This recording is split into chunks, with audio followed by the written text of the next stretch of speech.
오늘 명절 맞이해서 가족에 관한, 가정에 관한 말씀을 좀 드리려고 합니다. 그런 시간 되기를 간절히 바랍니다.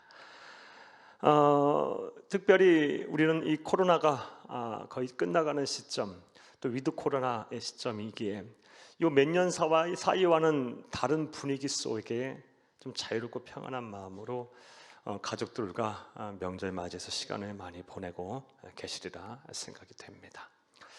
하지만 말씀을 들으시는 분들 가운데도 분명히 이 가정이 화목하지가 않았어.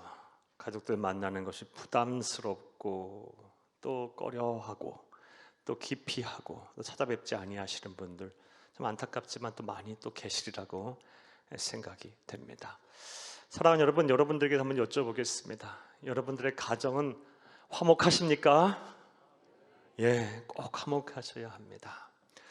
우리의 가정이 화목하지 않기를 바라는 분들이 어디 있겠습니까? 다 우리의 가정이 화목하고 행복하기를 누구나 바랄 것입니다. 꼭 그렇게 돼야 할 줄로 믿습니다. 무엇보다 가정이 화목해야 하는 것은 우리 하나님 아버지의 뜻입니다.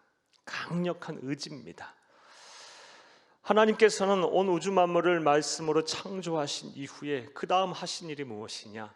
가정을 만드신 것입니다. 남자와 여자로 부부가 되게 하시고 가정을 창조하셨습니다. 이 가정을 창조하셔서 하나님께서 만드신 이런 온 우주 만물을 통치하시고 다스리게 하셨고 당신의 나라를 이 땅에 이루시기를 원하셨습니다. 원하시고 계십니다. 그러하기에 우리의 가정이 온전해야 할 것입니다. 또 행복하고 화목해야 할 것입니다. 자, 그렇다면 우리의 가정이 어떻게 하면 화목할 수가 있을까요? 오늘은 이 문제에 대해서 고민을 좀 해보려고 합니다. 이와 관련해서는 참으로 많은 말씀을 우리 성경을 통해서 드릴 수가 있을 것 같습니다. 하지만 오늘 이 주일 아침, 설날 아침에 우리가 좀 구체적으로 실천할 수 있는 가정의 행복과 가정의 화목과 직접적인 요인이 되는 우리 실천상 하나를 여러분에게 말씀을 드리며 은혜를 나누고자 합니다. 사랑하는 여러분, 우리의 가정이 화목하려면 가족 간에 말조심해야 합니다. 하지 말아야 할 말은 하지 말아야 하고 해야 할 말은 해야 합니다. 그리할 때 우리의 가족이 화목할 것입니다. 이와 관련해서 다음과 같은 말씀을 여러분에게 드리겠습니다. 얼마 전 기독교 라디오 방송에서 어느 한 분의 사연을 들었습니다. 이분은 어릴 적에 대학 입시에 여러 번 실패를 하셨던 분입니다. 삼수를 하고 사수까지 해야 될 상황에 이르렀어요. 삼수까지도 재수도 힘든데 삼수, 사수 얼마나 힘들겠어요. 사수할 지경에 이르게 되자 이분의 아버님이 평상시 한 번도 그것에 대해서 말씀하신 적도 없고 내색도 안 하셨는데 사수한다는 이야기를 듣고 술을 거나하게 드시고 오셔서 이분에게 이런 말씀을 하셨다고 해요. 너같이 어리석은 아들은 우리 아들이 아니다. 너 같은 자식은 내 자식이 아니다. 나가라 라고 얘기를 했대요.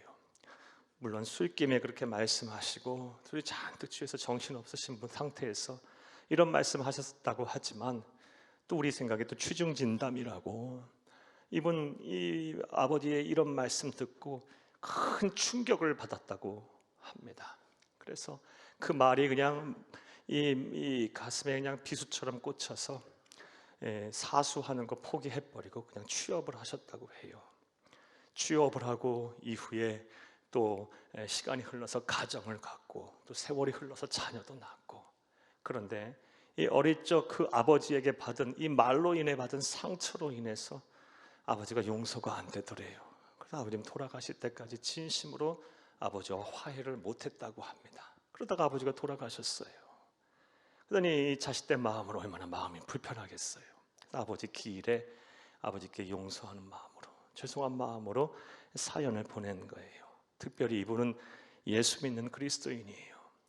그러한 일들로 인해서 진심으로 아버지와 화해를 못하고 아버지와의 만남을 갖지 못한 일로 인해서 복음을 전할 기회가 없었고 아버지를 구원하지 못했다는 그 사실에 그 죄책감이 느껴갖고 사연을 보내면서 마음 아파하는 이 이야기를 라디오 방송을 통해 들었어요. 사랑하는 여러분, 이처럼 가족 간에는 말조심을 해야 합니다. 부지불식 간에도 또 불현듯 또 작정하고 말을 한다 할지라도 참 말조심해야 합니다. 우리가 그냥 무심코 한 말 통해서 가족 누군가는 마음에 큰 상처를 받을 수 있고 평생 지워지지 아니하는 그런 아픔을 갖고 살 수 있기 때문입니다. 무엇보다 가족의 화목을 위해서 우리가 말조심해야 하는 것은 우리는 그리스도인이기 때문입니다. 우리는 예수님처럼 살기로 작정한 사람들입니다. 예수님 어떻게 사셨습니까? 이 세상에 오셔서 생명의 말씀을 이렇게 말씀을 선포하심으로 인해서 수많은 사람들의 영혼을 살리셨습니다. 말로써 수많은 사람들을 살리셨어요. 그러하게 우리 또한 예수님처럼 살기로 작정한 우리 또한 말로써 우리의 가정을 살리고 우리의 주변에 많은 어려운 사람들을 살려야 할 줄로 믿습니다. 자, 그렇다면 이제부터 생각을 해보겠어요. 우리의 가정을 살리기 위해서 우리는 어떠한 말들을 해야 할까요? 우리의 가정의 화목을 위해서 우리는 어떠한 말들을 반드시 해야 할까요? 이 앞서서 먼저 본문의 배경 내용 설명 좀 드리겠습니다. 오늘 본문 말씀이 포함된 룻기서는 이스라엘 백성들이 사회적으로 또 영적으로 가장 혼란스럽고 영적으로 타락했던 시대인 사사시대를 배경으로 합니다. 이 사사시대가 얼마나 사회적으로 혼란스럽고 영적으로 타락했는지는 사사기 17장 6절을 보면 알 수 있습니다. 함께 읽겠습니다. 그때 해는 이스라엘의 왕이 없었으므로 사람마다 자기 소견에 옳은 대로 행하였더라. 아멘. 법도 없고 도덕 윤리 기준도 없고 그냥 자기가 하고 싶은 대로 자기가 옳은 대로 소견대로 행동하였다고 합니다. 세상에 제대로 돌아갔겠어요? 다 자기가 옳다고 생각하는 대로만 사니 사회가 아주 혼란스러웠어요. 사사시대를 역사로 배경으로 하고 있는 사사기의 말씀을 보게 되면 무엇보다 영적으로 아주 타락해서 우상숭배가 만연했고요, 미신숭배가 만연했고 심지어 막 인신공양도 이루어지고 있어요. 그런 일들로 인해서 하나님의 진노를 받아서 끊임없이 계속 이방 민족의 침입을 받았고 막 수십 년씩 계속 연거푸 이방 민족들에 의해 지배를 받고 어려움을 당했어요. 이렇게 사회적으로 혼란스럽고 영적으로 타락하고 사는 것이 힘들고 어려운 사사시대를 배경으로 하는 룻기. 근데 이 룻기 말씀에 기록된, 룻기 안에 기록된 이야기들은 이렇게 사회적으로 혼란스럽고 영적인 타락의 극한 상황 속에서 이 어두운 세상을 아주 밝게 비추는 보석 같은 이야기들로 가득 차 있어요. 특별히 룻기를 읽으면서, 룻기를 여러 번 꼭 말씀을 보면서는 룻기 안에 나오는 등장인물들의 말을 유의해서 잘 읽어보세요. 이 룻기 안에 등장하는 인물들의 말들이 얼마나 은혜로운지 몰라요. 세상은 혼란스럽고 영적으로는 타락했지만 성령의 사람, 하나님의 사람들이 말을 하는 그 말들이 얼마나 은혜로운지 몰라요. 이 말 속에서 여러분 이 주위에서 이 룻기서를 읽게 되면 이 룻기를 통해서 하나님이 여러분의 크신 은혜와 복을 주실 거예요. 이런 은혜의 실천이 여러분 가운데 있기를 간절히 주의 이름으로 축복합니다. 자, 이제 이런 사전 이해를 바탕으로 생각을 해보겠어요. 우리의 가정을 살리기 위해서 배역하고 음란하고 죄가 많은 세상 사랑을 식은 이 세대에 우리의 가정을 화목하게 유지하고 가정을 살리기 위해서 우리가 반드시 해야 할 말은 무엇일까요? 자, 이제부터 따라하시겠습니다. 첫째로 하나님께 복을 비는 축복의 말을 해야 합니다. 하나님께 복을 비는 축복의 말이 우리 가정에 풍성하게 나타나게 되면 우리 가정이 살아날 거예요. 반드시 살아날 거예요. 사랑하는 여러분, 오늘 본문 말씀에 등장하는 인물은 크게 3명입니다. 첫 번째 인물은 시어머니 나오미고요. 그리고 2명의 인물들은 며느리들인 오르바와 룻이라는 인물입니다.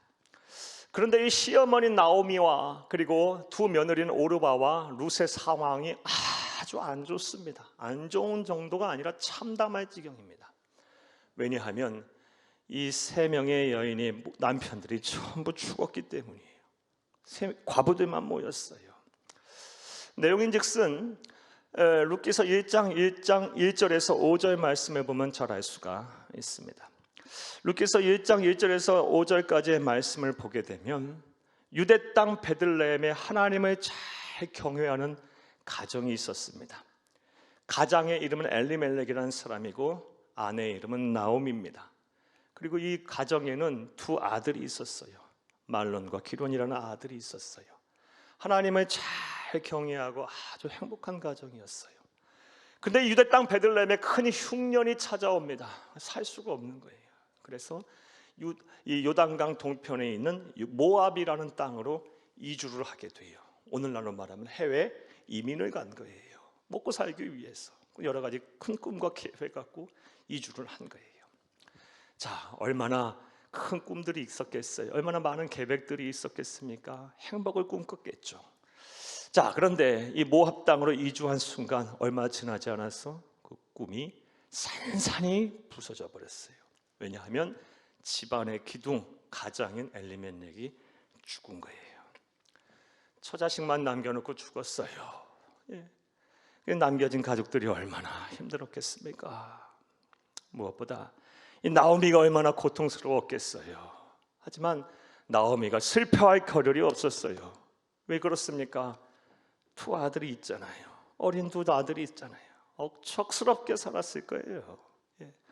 오늘하고는 비교도 안 되는 그런 여성의 사회적 지위가 보장되지 않았대. 어떠한 경제적인 활동도 할 수 없었던 때, 그런 때의 어머니 나오미가 얼마나 억척스럽게 자녀들 키우냐고 힘들게 살았을까요?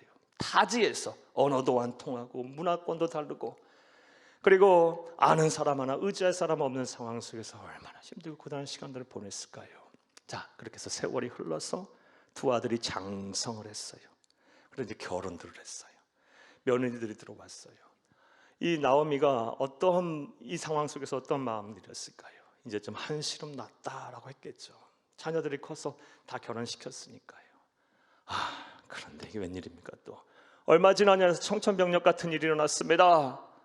두 아들이 차례대로 죽고 말았어요. 사랑하는 여러분, 한 여인의 일생이 어찌 이렇게 기구해요. 운명이. 남편이 있고 두 아들 다 잃어버리고 과부들만 쓱 남았어요. 사랑하는 여러분, 우리 성도들 가운데도 사랑하는 가족들을 먼저 떠나보내신 분들, 나오미 같으신 분들 많아요. 참 많습니다. 이런 모든 분들에게 하나님의 특별하신 위로와 섭리가 함께하기를 간절히 주의 이름으로 축복합니다. 그런데 우리 그리스도인에게는 소망이 있어요. 우리에겐 천국이 보장되어 있어요. 먼저 간 우리 사랑하는 가족들이 천국에서 우리 주님과 지금 영생 복락을 누리고 있을 것이며, 우리를 위해 기도하고 있을 것이고 우리를 응원하고 있을 거예요. 다시 만날 그날의 재회를 소망하면서 이 땅에 사시는 동안 힘들고 어려울지라도 믿음을 잘 지키시고 천국의 소망을 가지고 사시는 여러분들이 되기를 간절히 주의 이름으로 부탁합니다. 자, 다시 말씀 들어와 볼게요. 나오미의 상황이 이렇게 되자 이제 나오미는 결심을 합니다. 자, 이제 다시 고향으로 돌아가야겠다. 유대 땅 베들레헴으로 돌아가야겠다라고 결심을 해요. 가진 것 아무것도 없어요. 빈털터리가 돼버렸어요. 그러면서 두 며느리에게 이제 말을 해요. 너희들은 젊고 또 건강하고 남편도 없고 자식들도 없으니 이제 친정으로 돌아가서 다시 새 출발을 하거라. 이렇게 말을 한 후에 나오미는 부모로서 자녀들에게 반드시 해야 할 말을 합니다. 그 말이 무엇이냐? 바로 하나님께 복을 비는 축복의 말을 합니다. 8절 9절 함께 읽겠습니다. 나오미가 두 며느리에게 이르되 너희는 각기 너희 어머니의 집으로 돌아가라. 너희가 죽은 자들과 나를 선대한 것 같이 여호와께서 너희를 선대하시기를 원하며 여호와께서 너희에게 허락하사 각기 남편의 집으로 위로를 받게 하시기를 원하노라 하고 그들에게 입맞춤에 그들이 소리를 높여 울며, 죽은 자들과 나를 선대하셨던 것처럼 누가?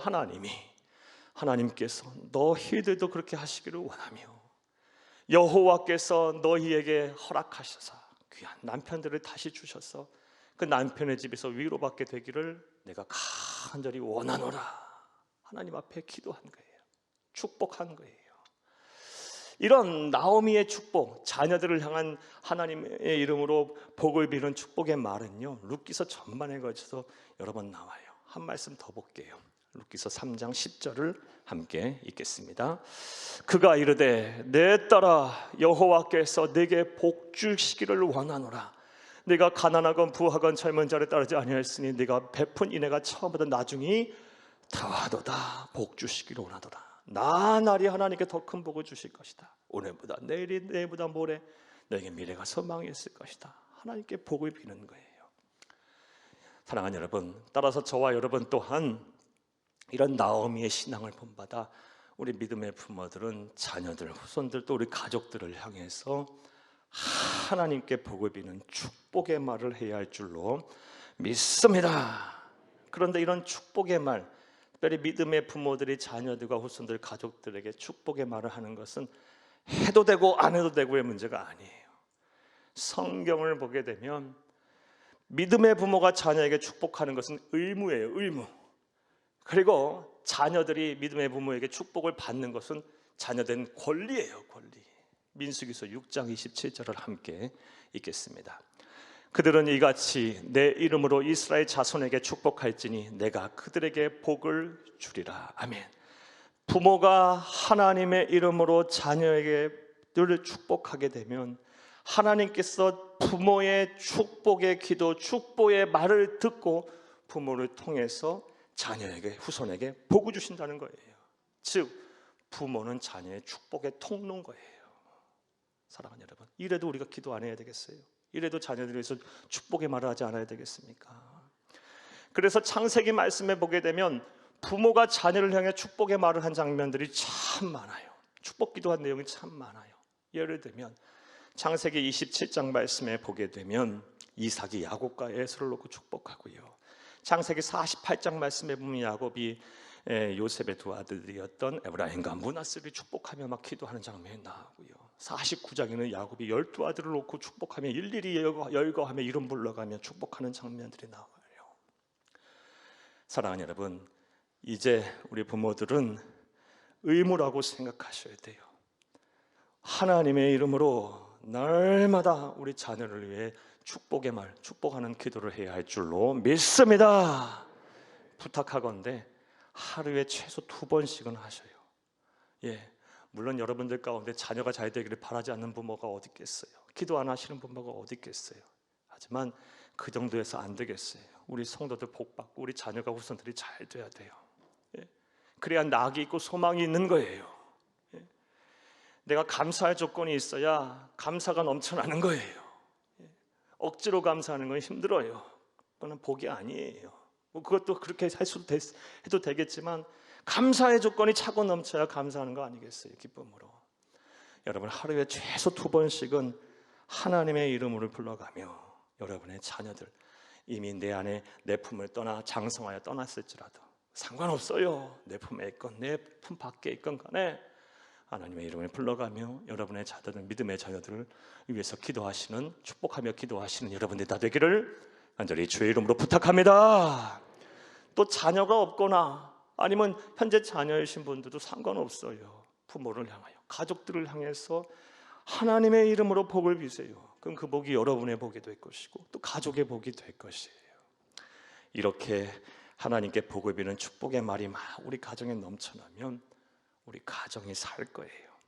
세상이 어떻게 돌아가든 간에 복의 근원이신 하나님의 손 안에 있기 때문에, 하나님의 축복 안에 있기 때문에 그 어떤 상황이 있던 간에 우리의 가정은 메마른 곳에서 물된 동산 같을 것입니다. 이런 은혜와 복이 우리의 복이 되고 우리의 가정의 복이 되기를 간절히 주의 이름으로 축복합니다.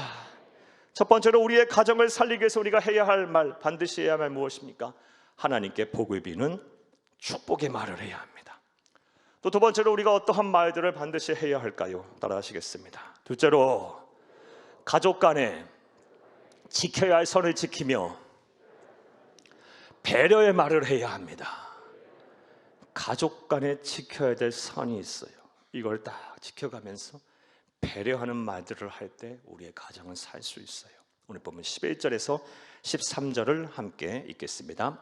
나호미가 이르되 내 딸들아 돌아가라. 너희가 어찌 나와 함께 가려느냐? 내 태중에 너희의 남편 될 아들들이 아직 있느냐? 내 딸들아 되돌아가라. 나는 늙었으니 남편을 두지 못할지라. 가령 내가 소망이 있다고 말한다든지 오늘 밤에 남편을 두 아들을 낳는다 하더라도 13절 너희가 어찌 그들이 자라기를 기다리겠으며 어찌 남편 없이 지내겠다고 결심하겠느냐? 내 딸들아 그렇지 아니하니라. 여호와의 손이 나를 치셨으므로 나는 너희로 말미암아 더욱 마음이 아프도다. 아멘. 아멘. 사랑하는 여러분, 나오미는 남편을 잃었어요. 거기에다 두 아들마저도 잃어버렸어요. 지금 누가 가장 위로를 받아야 하고 누가 가장 슬픔 가운데 있겠어요? 두 며느리도 슬프겠지만요, 나오미만큼 슬픈 사람은 없을 거예요. 하지만 나오미는 자기 자신보다 며느리들을 생각해요. 딸들아 딸들아 라고 이 며느리들을 불러가면서 며느리들을 배려하는 말들을 쏟아내고 있어요. 즉 이제 나와의 인연을 끊고 친정으로 돌아가, 어머니에게도 다 돌아가서 너희들의 어머니에게도 돌아가서 다시 새 출발하고 시작하거라 라고 말을 하고 있어요. 왜 이게 배려의 말일까요? 사랑하는 여러분, 당시 세계관 속에서 고대 근동에서는 이것은 상당히 파격적인 말이에요. 우리 옛말에도 우리 오늘날의 시대와는 아주 비교할 수 없을 정도로 여인의 사회적인 지위가 낮았고 또 출가 외인이라는 말들이 있었어요. 이 고대 근동은 더 말할 것이 없어요. 한번 결혼하면 그 여인은 절대로 다시 집으로 돌아오면 안 돼요. 그게 관습이었어요. 그리고 시어머니, 시부모님의 통제 아래에 있었어야만 했어요. 죽으라면 죽었어야 했어요. 그게 불문율이고 그게 관습이었어요. 그런데 시어머니인 나오미는 자신의 위세를 부리지 않고 있어요. 그리고 이 며느리들을 하여금 나를 평생 동안 대접하고 나를 복양하라고 강요하고 있지도 않아요. 이 며느리들에게 딸들아 하라고 부르면서 너희들이 이제 살아야 한다. 나는 됐고 너희들이 살아야 한다. 너희들이 잘 살아야 한다 라면서 자신보다 이 두 며느리들을 생각하며 배려의 말들을 쏟아내고 있어요. 이게 바로 그리스도인이고 이게 바로 신앙인이고 이게 바로 성령의 사람이에요. 나보다 남을 더 생각하며 배려의 말을 하는, 내가 위로를 받아야 되고 내가 더 도움을 받아야 하는 상황인데 내 위로 내 도움보다 상처 입은 사람들, 아파하는 사람들을 위로하고 그들을 배려하는 마음, 배려하는 말을 쏟아내는 삶을 사는 것, 그것이 바로 그리스도인의 삶이고 우리 주님께서 사신 길이고 저와 여러분이 살아야 될 길임을 믿으시기를 간절히 주의 이름으로 축복합니다. 따라서 우리는 이런 나오미의 신앙을 본받아 우리가 우리의 가정에서 이 배려의 말들을 많이 하게 되면 우리의 가정은 반드시 살 거예요. 가정은 더 화목해질 것이고 또 하나님의 뜻을 이루는 가정으로 거듭날 것입니다. 이런 은혜와 복이 저와 여러분의 복이 되고 실천이 되기를 간절히 주의 이름으로 축복합니다. 자, 그런데 이러한 배려의 말을 잘 하기 위해서는요, 배려가 배려다워지려면요 반드시 해야 할 것이 있어요. 그것이 무엇이냐? 가족 간에 지켜야 할 선을 다 지켜야 돼요. 내 딸에는 배려했다고 하지만 이 지켜야 할 선을 안 지키고 배려의 말을 하면 그건 상대방이 듣기에 배려가 아닌 거예요. 가족 간에는 딱 지켜야 될 선이 있어요. 예를 들면요, 아무리 허물 없이 격식 없이 지내는 부모 자식 간의 관계라도 부모 자식 간에는 지켜야 될 선이 있어요. 자녀는요 일단 부모의 말을 잘 들어야 되겠죠. 경청해야 되겠죠. 그리고 부모의 생각과 마음, 뜻이 내 뜻과 내 생각과 다르더라도 일단은 들어야 돼요. 그리고 부모의 마음과 생각을 잘 살펴서 심기를 노엽게 하지 말아야 돼요. 그게 지켜야 될 선이에요. 이건 뭐 신앙을 떠나서 인륜 아닙니까? 그리고 또 부모는 자녀에게서 지켜야 될 선이 있어요. 자녀는 부모의 소유가 아닙니다. 한 인격체고 하나님께서 우리에게 잠시 맡겨주신 귀한 선물이에요. 따라서 자녀를 함부로 하면 안 돼요. 그리고 자녀의 인격을 훼손해서도 안 되고요, 마음에 상처를 줘서도 안 돼요. 어제 제가 동영상 하나를 설교 준비하면서 봤는데요, 상처 입은 자녀들이요 날마다 부모를 용서한대요. 예, 그게 자녀들의 모습이에요.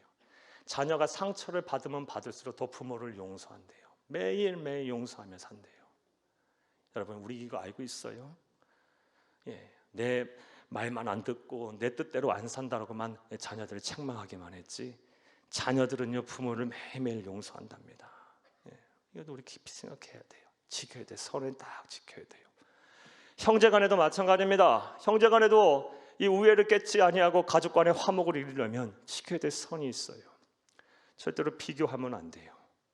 예, 그리고 누구 하나를 비하해서도 안 됩니다. 예, 한 부모 밑에서 나고 자란 이 형제들이기에 뭐 비교해서 무엇이 의미가 있어요? 비하해서 무슨 내게 유익이 있겠어요? 다 잘 돼야죠. 다 화목해야 하고 다 형통해야죠. 예, 그게 나에게 기쁨이고 우리 가족의 기쁨 아니겠습니까? 이게 지켜야 될 선이에요. 무엇보다 부부간에 이 지켜야 될 선을 잘 지켜야 됩니다. 그래서 부부간에 갈등이 없어야 돼요. 왜냐하면 이 부부간에 지켜야 될 선이 중요한 이유는 무엇이냐? 부부라는 것은 가족의 기본 단위예요. 부부가 갈등이 생기고 부부가 문제가 발생하게 되면 가족은 깨지는 거예요. 기본 단위이기 때문에 가족은 금방 붕괴가 돼버리는 거예요. 그렇기 때문에 그러하기에 이 부부간에 지켜야 할 선이 참 중요해요. 따라서 이 부부간에 선을 넘지 않도록, 그리고 서로 신의가 깨지지 않도록 조심해야 될 뿐만 아니라 정말 부부간에는 말들을 조심하셔야 돼요. 갈등이 생기지 않도록. 특별히 부부간에 해서는 안 될 말들, 어떤 말들이 있을까요? 이와 관련 다음 같은 말씀을 한번 드려보겠습니다. 세계적인 심리학자이자 정신분석학자인, 그리고 결혼 안정성, 그리고 부부간의 관계 회복에 저명한 연구가인 존 가먼트라는 분이 계세요. 이분이 쓴 책 우리 한국어로 번역 참 많이 돼 있어요. 존 가먼트라는 분이 이런 말을 했어요. 수많은 위기 속에 있는 부부들을 보면 자신은 3분 안에 이 부부가 이혼할지 아닐지를 안답니다.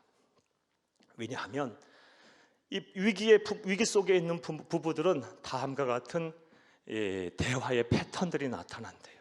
그 패턴의 특징이 무엇이냐? 비난과 멸시가 이 대화의 패턴 속에 계속해서 반복적으로 나타난대요. 예를 들면 이런 내용들이에요. 당신이 뭘 한다고 그래? 당신이 잘못해서 우리 자녀가 그렇게 된 거 아니야? 내가 그렇게 하지 말라고 했지. 이 고정적으로 나타나는 말들이에요.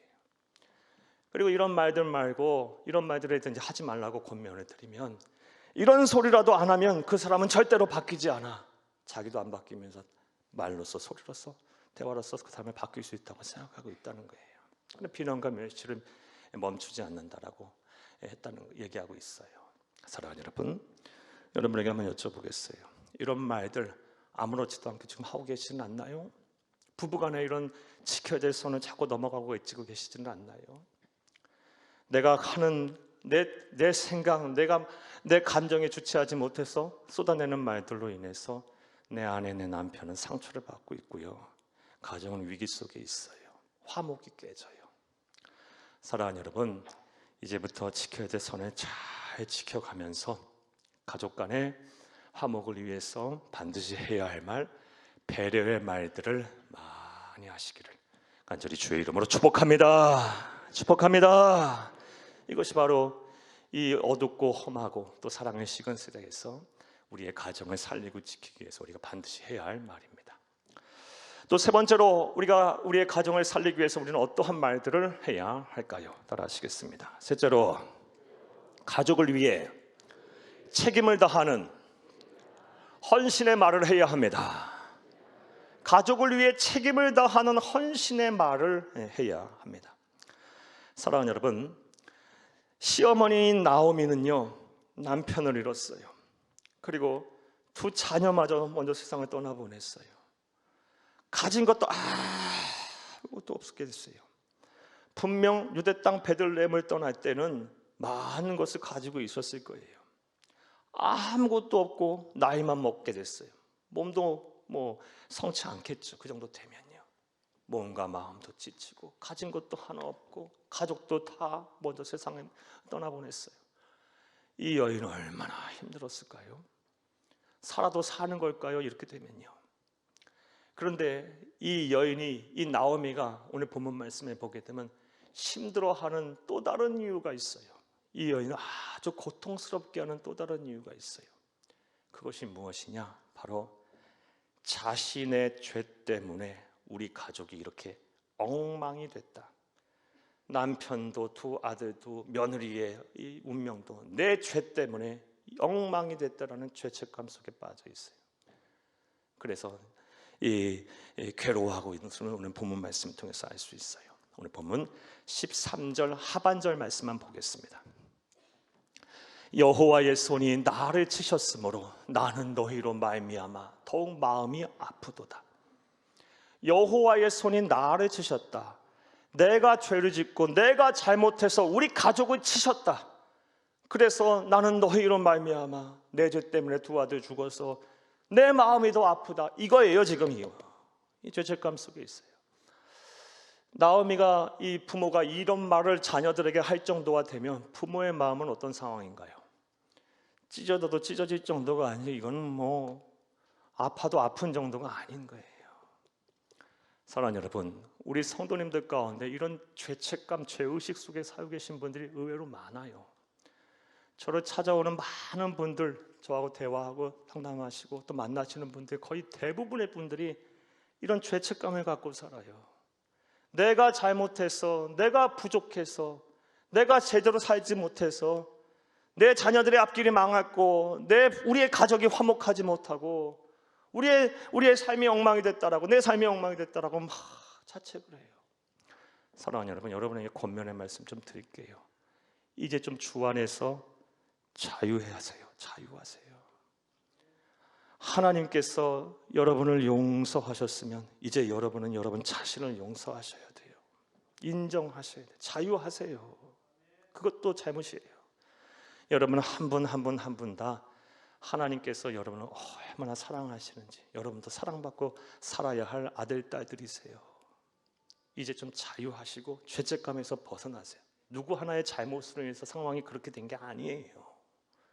세상이 악하고 살다 보면 그렇게 일도 일어날 수 있는 거예요.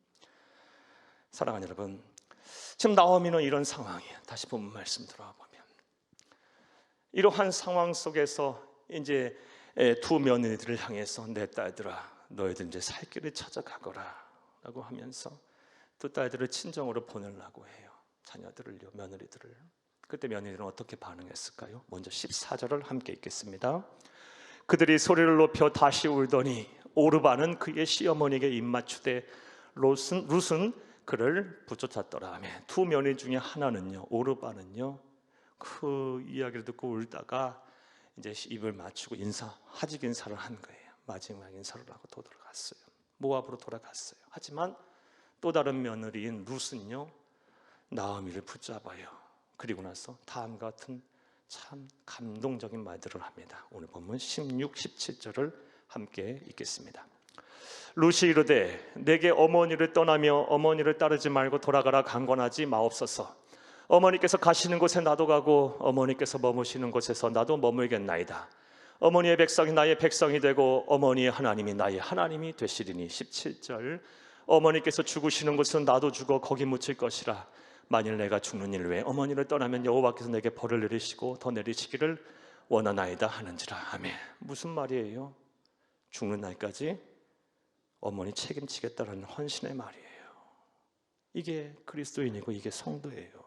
이게 우리가 살아야 될 모습이에요. 이 말을 들었을 때 나오미의 심정은 어땠을까요? 하나로 딱 단정할 수는 없을 것 같아요. 우선 기쁘겠죠. 하지만 한편으로는요, 미안하죠.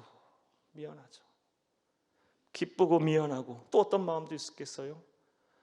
이 며느리 얼마나 사랑스럽겠어요. 복합적인 막 감정, 미안하고 또 막 고맙기도 하고 어떻게 막 마음도 아프고 짠하고 막 이 복합적인 감정, 우리가 이 나오미의 심정 지금 이해 못하실 분 거의 없을 거라 봐요. 다 공감하실 거예요. 우리도 부모고 또 우리도 한 부모 밑에 사는 자녀고 또 우리가 또 이 세상을 사는 희노애락을 느끼는 모든 감정을 공유한 사람들에게 지금 나오미는 그런 마음일 거예요. 기쁘고 또 한편으로는 미안하기도 하며 이 룻을 생각하면서 막 감사하고 사랑스러운 마음이 막 복합적으로 일어나고 있을 거예요. 어쨌든 지금 나오미는 성도로서 가정을 살리는 위대한 말들이 무엇이, 어떠한 말들을 해야 되는지 위대한 말들의 모범을 우리에게 보여주고 있어요. 가족을 책임지는 헌신의 말들 좀 쏟아내고 있어요. 또 이렇게 살았어요. 이런 나오미, 하나님께서 왜 복을 안 주시겠어요? 왜 룻에게 이런 복을 안 주시겠어요? 룻이 누굽니까? 다윗의 증조모예요. 예수님의 조상이에요. 이스라엘 역사를 통해서 가장 복을 받은 신앙의 명문 가정이 됐어요. 이 시점에서 룻이 뭐가 있어요, 여러분? 남편도 없고 아무것도 없어요. 지금 이스라엘 민족도 아니에요. 모압 여인이에요. 그런데 하나님께서는 이렇게 가족을 지키고 책임을 다하며 헌신의 말을 쏟아내는 이 말을 쏟아내는 룻에게 복을 주신 거예요. 자손만대 복을 받게 하신 거예요. 우리가 이런 룻을 본받아야 할 줄로 믿습니다. 그런데 오늘날 우리 세상은요, 이 가족을 책임지는 헌신의 말들을 하지 않아요. 말뿐만 아니라 행동은 더 안 하겠죠. 디모데후서 3장 4절 말씀에 보게 되면 말세가 되면 될수록 다음 같은 일들이 막 일어난다 그래요. 서로를 배신하고, 그리고 앞뒤 가리지 않고 자만에 부풀어서 하나님보다 더 쾌락을 사랑한답니다. 이게 무슨 말이에요? 자기 자신만 안다는 거예요. 가족도 마찬가지예요. 자기 자식만 알고요, 자기 자신만 알고요, 자기 자신의 성공이 중요하고 자기 자신의 행복이 더 중요해요. 우리 가족 간에도 그렇게 자꾸 변화가고 있어요. 부모가 어떻게 되든 말든 상관없어요. 그러면서 이런 말들 자주 해요. 젊은 분들에게 많이 들었어요. 내가 행복하고 잘 사는 것이 부모의 큰 기쁨이고 바람이다. 네, 부모 그 마음이 있죠. 하지만 그건 또 별개의 문제인 거예요.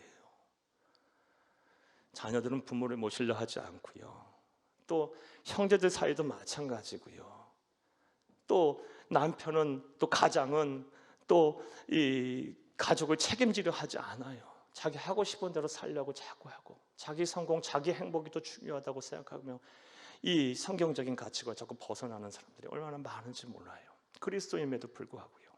사랑하는 여러분, 여러분들은 어떠십니까? 세상이 어떻게 변하든 간에 우리는 하나님 말씀대로 살아야 돼요. 그게 성도고요, 그게 복을 받는 천국의 시민권을 갖고 있는 자의 참된 삶의 모습이에요. 우리 예수님의 삶이고요. 이제부터 가족을 책임지는 헌신의 말을 많이 하세요. 거기서 그치는 것이 아니라 말뿐에 그치는 것이 아니라 행동으로까지 나타나셔서 여러분의 가족이 다 살아나고 폐역하고 음란하고 죄가 많은 세상 속에서 여러분의 가족이 화목하고 행복하기를 간절히 주의 이름으로 축복합니다. 말씀을 맺겠습니다. 오늘은 설날이라서 가족에 관한 말씀을 드렸어요. 가족이 화목하고 행복한 거, 이거 하나님의 강력하신 뜻이에요. 또 우리의 간절한 바람이에요. 그런데 가족의 화목을 위해서는요, 노력하셔야 돼요. 남 탓만 하면 안 돼요. 하나님이 때만 무작정 기다려서도 안 돼요. 하나님은 우리의 가정에 복을 주시기를 원하시는 분이에요. 이런 믿음을 갖고 이제부터 노력하셔야 돼요. 그 노력, 그의 시작이 우리의 말이 되기를 바랍니다. 우리의 말부터 바뀌어야 돼요. 우리의 말이 해서는 안 되는 말은 해서는 안 되고요, 해야 할 말은 풍성하게 해야 합니다. 먼저 하나님께 복을 비는 축복의 말들이 우리 가정 가운데 넘쳐나기를 바랍니다. 또한 가족 간에 지켜야 될 선을 딱 지켜가며 배려의 말들이 넘쳐나기를 바랍니다. 무엇보다 가족을 위해 책임을 다하는 헌신의 말들이 우리 가족 가운데 풍성히 넘쳐나기를 바랍니다. 그리하면 하나님께서 우리 가정에 복을 주셔서 자손반대 복을 받는 신앙의 명문가정이 되게 하실 것입니다. 이런 은혜와 복이 저와 여러분의 복이 되고 저와 여러분의 가정이 되기를 간절히 주의 이름으로 축복합니다. 축복합니다. 축복합니다.